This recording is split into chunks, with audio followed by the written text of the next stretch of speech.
Toujours au niveau de la fibre nerveuse et non pas du nerf, si la fibre reçoit une stimulation d'intensité que je nomme infraliminaire, ça veut dire l'intensité de la stimulation reçue n'est pas suffisante, elle est inférieure à un seuil, je la nomme infraliminaire. Elle ne répond pas, donc il n'y a aucun message qui va passer à travers cette fibre. Je dis que I, l'intensité de stimulation, est inférieure à I seuil. On ne voit qu'une simple dépolarisation au niveau de l'oscilloscope, comme je vous ai montré avant, qui est inférieure au seuil d'excitation. Donc, elle n'atteint pas les moins 50 millivolts et par suite, aucun PA ne peut traverser cette fibre nerveuse. Alors, la stimulation n'est pas suffisante. Alors que si je stimule la fibre avec une intensité liminaire, ça veut dire seuil, minimal, ou bien supraliminaire, plus que le minimum, plus que le seuil, seulement pour ces deux intensités de stimulation, I égale I seuil ou bien I supérieur à I seuil, ces deux peuvent déclencher un PA, un potentiel d'action, car le seuil de dépolarisation est atteint. Donc dans ces deux cas, j'atteins le moins 50 millivolts et par suite, je peux déclencher un PA au niveau de l'axone. La fibre répond directement par le maximum, qui est un PA, qui atteint toujours les plus 30 millivolts. Dépendamment des références, ça peut être plus 35 ou bien plus 40. Dans ce cas, ce que vous voyez là devant vous, ce sont deux stimulations, I1 et I2, I1 liminaire et I2 supraliminaire, appliquées à une fibre nerveuse, bien sûr. Ce que j'obtiens au niveau de l'oscilloscope, ce sont deux tracés. Donc, le premier tracé, c'est pour I1 liminaire, le second, c'est pour I2 supraliminaire. Comme vous le voyez, dans les deux cas, les PA sont exactement les mêmes. Ils ont la même amplitude. Ils vont atteindre tous les deux les plus 30 millivolts en partant bien sûr toujours de moins 70 millivolts. Pour ce second tracé, c'est toujours le même, c'est au niveau de l'oscilloscope, mais tout ce que j'ai changé, c'est le balayage. Donc en voyant le premier tracé ou bien le second, c'est exactement les mêmes. C'est toujours un PA. Dans ce cas, j'ai changé le balayage. Donc soit vous avez des balayages lents ou bien rapides. Lorsque vous les changez, vous pouvez voir le PA sous forme d'un seul tiré. Alors, chaque tiré correspond à un seul PA. Comme vous le voyez alors, la réponse est toujours un PA de même amplitude, c'est l'amplitude maximale qui va atteindre plus 30 millivolts. Cette notion, cet encadré, cette loi est à très bien retenir. Même si l'intensité de la stimulation augmente au-delà de l'intensité seuil, plus que l'intensité seuil, c'est-à-dire la fibre nerveuse répond toujours par le maximum, qui est un potentiel d'action, un PA, d'amplitude et de durée constante, d'amplitude maximale bien sûr. Alors je dis là que la fibre répond à la loi du tout ou rien. Le tout, c'est-à-dire, même si j'augmente l'intensité de stimulation, la fibre, dès le début d'une intensité seuil, elle répond avec son maximum, avec un PA maximal. Alors, puisqu'elle m'a donné le maximum dès le début, même si je lui augmente l'intensité de stimulation, elle ne peut plus aller au-delà du maximum, donc la réponse va rester toujours la même. Alors, c'est la loi du tout. Concernant le rien, c'est parce que lorsque je la stimule avec une stimulation infraliminaire, elle va pas me donner un potentiel mais qui est plus bas de plus 30 millivolts. Non, elle va pas répondre du tout. Elle va garder son potentiel de repos. C'est ça la loi du rien.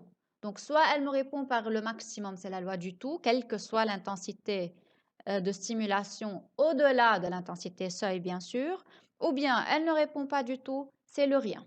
Alors, retenez cette loi, loi du tout ou rien. Lorsqu'on vous donne dans des exercices des intensités croissantes, je commence par une intensité infraliminaire, puis j'augmente au liminaire, et puis je commence à augmenter les intensités de stimulation, et la réponse obtenue est toujours la même, ce sont des PA qui ont la même amplitude, on vous dit, que peut-on conclure? Vous dites la fibre répond ou bien obéit à la loi du tout ou rien. Et là, vous avez quelques notions à retenir aussi. On sait bien que pas de retour en arrière pour le message nerveux, c'est-à-dire il est unidirectionnel, vous le savez déjà. Il se propage toujours dans un sens unique des dendrites vers la terminaison axonale. Je passe maintenant à quelques facteurs qui influencent la vitesse de propagation du message nerveux. Donc bien sûr, le message en se propageant, il a une certaine vitesse qui peut changer selon ces conditions qu'on va voir maintenant. De un, c'est la myélinisation. Nous avons vu avant que cette substance lipidique blanche qui enveloppe l'axone, elle a pour rôle d'accélérer la vitesse du message nerveux. Pourquoi? Parce que comme vous le voyez là, puisqu'elle est isolante, cette substance, le message qui est électrique ne pourra plus passer à travers la substance dans ce cas, alors il sera obligé de sauter d'un nœud de Ranvier à l'autre. Et en sautant d'un nœud de Ranvier à l'autre, il sera beaucoup plus rapide. Je nomme ça une propagation saltatoire du fait de sauter.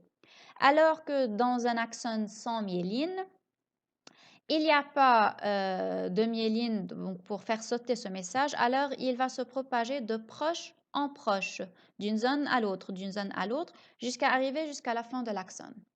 Alors, cette propagation de proche en proche, elle est moins rapide, elle est plus lente qu'une propagation avec des gaines de myéline, propagation saltatoire. Donc, c'est la première condition, le premier facteur qui influence la vitesse de propagation. Second facteur, c'est le diamètre. La vitesse du message nerveux est plus grande lorsque le diamètre de la fibre nerveuse est plus grand. Pourquoi? Parce que j'ai à l'intérieur d'un diamètre qui est grand, à l'intérieur d'une fibre ayant un grand diamètre, j'ai beaucoup plus d'ions. Et cette présence abondante d'ions va faire propager le message nerveux beaucoup plus rapidement. Troisième facteur, c'est la température. La vitesse du message nerveux augmente lorsque la température augmente et elle diminue lorsque cette température diminue. C'est pourquoi lorsque quelqu'un a mal quelque part, il s'est cassé un pied par exemple, la première chose à faire rapidement pour diminuer la douleur, c'est de mettre des glaçons sur la zone où on a mal, sur le pied de cette personne par exemple. Pourquoi? Parce que le glaçon, la température très basse, va faire diminuer la vitesse de propagation des messages nerveux, dans ce cas les messages douloureux. Et par suite, bien sûr, le pied ne va pas guérir, mais la sensation de douleur va diminuer. Donc la personne aura moins mal lorsqu'on lui met ce glaçon. Comme vous le savez de la physique, la vitesse du message nerveux, elle est égale comme formule à la distance parcourue en mètres sur divisé par le temps en secondes. Alors c'est V égale D sur delta T. Et D c'est toujours en mètres, T c'est toujours en secondes. Il faut distinguer aussi entre la nature de quelques stimulations, les types de stimulations que je peux avoir. Je peux stimuler avec une stimulation électrique, donc je mesure là une intensité de stimulation, comme on le faisait avant à l'aide des électrodes. Je peux stimuler de façon mécanique, donc j'applique une pression, par exemple sur la peau. Une stimulation chimique, je verse une substance chimique et ça peut brûler par exemple la peau ou n'importe quel organe autre que la peau. Stimulation thermique, c'est par une chaleur. Aussi, le neurone va être stimulé de cette façon. Peut-on arrêter la propagation ou la naissance des potentiels d'action à votre avis? Si oui, dans quel cas faut-il le faire et quelle serait la conséquence? Réfléchissez.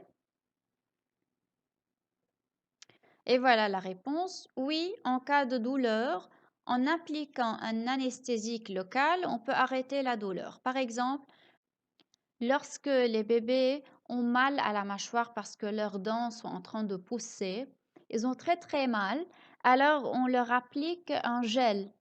Souvent, ils sont nommés des lidocaïnes. C'est la substance qui va arrêter cette douleur au niveau de la mâchoire. Je l'appelle anesthésique local. Donc, de façon locale, sans atteindre la moelle épinière, juste au niveau de l'organe qui me fait souffrir, j'applique cet anesthésique, qui est souvent un gel, pour arrêter cette douleur. Alors dans ce cas, le message est bloqué au niveau des récepteurs sensoriels. Il ne se propage plus tout au long de l'axone. Il n'atteint plus ni la moelle ni le cerveau. Je ne vais plus sentir cette douleur.